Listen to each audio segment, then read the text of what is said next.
namni sooma qabu namaan waliin dhabu fooliin afaan nama soomuu akka miskiiti urgaa caalu ilaahii biratti. Abu Hurayraatu dabarsee hadiisa Bukaariif Muslim godhani gabaasa namni rabbiif jecha qulqulleessee soomu yaa gammachuu isaa hardhaaf gaaf kaafamu. Mu'mintoonni dhugaa of qopheessaniiru rabbii ofiitiif jecha waan hamaa irraaf guru. Sooma rabbiin fedhu soomuuf qophaa'anii yaa ilaahii kenna nuun gahi jedhanii rabbiin kadhataaru imimmaan boohanii akka Abu Hurayraan nuuf dabarsanitti hadiisa Bukaariif Muslimiin keessatti ergamaan rahmataa akkana jedhanii mu'mintoota dhugaaf dhaamsa dabarsanii man saama ramadaana iimaanan wa ihtisaaba gufira lahu maa taqaddama min dhanbika wa maa ta'akhkhara.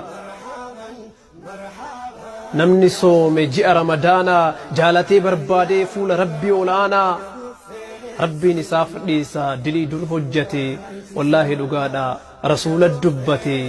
waqawluhu haqqun sadaqtanu qaalu jechi rasuulu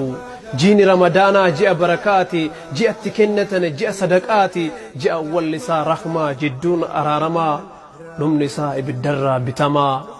ji'a kana keessa mu'minni jabaata guyyaa sooma oolee halkanis dhaabbata beela'ee dheebotee hiyyeessa yaadata waan beelli nama godhu argee sadaqata wallaahi nin booya yeroon waa yaadadhu gara ofii deebisa rabbiin abbaa fedhu rabbiin fayyaafu horii nutti dhangalaasee gariin nyaatee quufee jissa gadi baasee gariin homaa dhabee afaan qullaa soomaa in dubbatu obsaan nama wajjiin deema manni isaa qullaadha homaan qabu lafaa fuula nama afoo hin dhaabbatu fafa gariin homaan qabu ilmaan yatiimaati gaafa abbaan jiru maatii gammachuuti maatii gaarii abbaa maatiif waatii takkatuu qadarri dhuftee fuuti duuti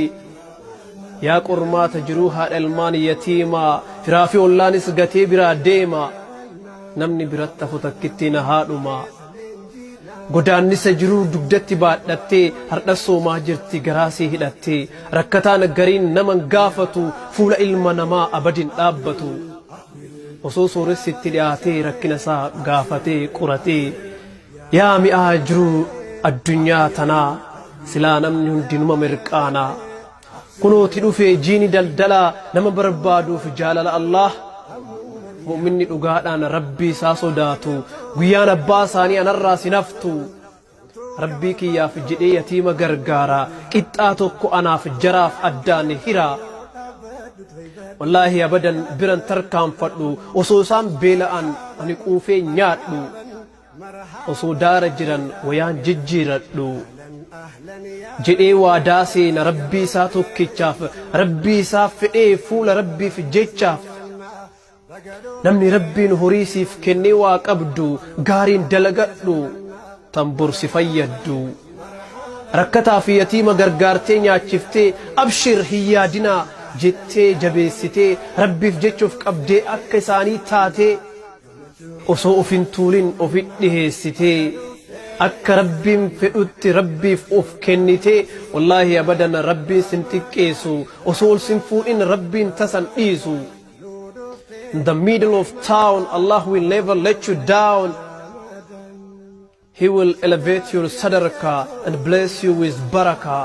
Rabbiin nu haa godhu warra isaaf soomu warra isaaf jecha of qabee miidhamu baabura rayyaan balbala jannata warra soomaa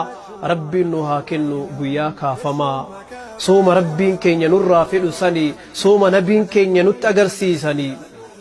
karaa nuuf godhanii nu biraa deemanii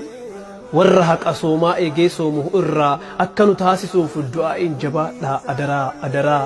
rabbitti haa boonnu nu abbaan hajaa akka ittiin milquufnuuf keessummaa kabajaa rabbitti haa boonnu nu abbaan hajaa akka ittiin milquufnuuf keessummaa kabajaa. والسلام عليكم ورحمة الله وبركاته. يا باغي الخير أقبل ويا باغي الشر أبصر يا باغي الخير أقبل ويا باغي الشر أبصر